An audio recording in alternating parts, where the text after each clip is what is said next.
इचलकरंजीतील आमराई road ते doctor Babasaheb Ambedkar पुतळा या रिंग रोडची अक्षरशः चाळण झाली आहे। त्यामुळे राज्य शासनाने या रस्त्यासाठी ऑक्टोबर महिन्यात 12 कोटी रुपये मंजूर केले, पण अजूनही या रस्त्यावरील खोदकाम सुरू आहे। एकीकडे उखडलेल्या रस्त्यासाठी निधी मंजूर आहे, पण प्रत्यक्षात रस्त्याचं काम कधी सुरू होणार हेच नागरिकांना समजत नाहीये।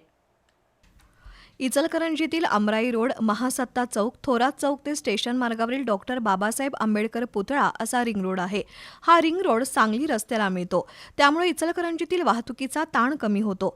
पण गेल्या 2 वर्षात अनेक कामांसाठी हा रिंग रोड वारंवार खोदण्यात आला, परिणामी रस्त्याची चाळण झाली आहे। पावसाळ्यात तर या रस्त्यावरून प्रवास करणं त्याहूनही अवघड बनतं।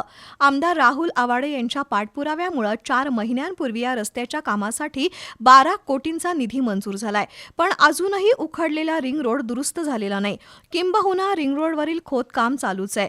निधी मंजूर असतानाही इचलकरंजीतील रिंग रोडची दुरुस्ती होत नाही। आर्थिक वर्ष संपलं म्हणून निधी परत गेला तर रस्त्याचं काम रखडण्याची भीती आहे। त्यामुळे डॉक्टर आंबेडकर पुतळा ते आमराई रोड या रिंग रोडच्या दुरुस्तीला तातडीनं सुरुवात व्हावी अशी नागरिकांची मागणी आहे।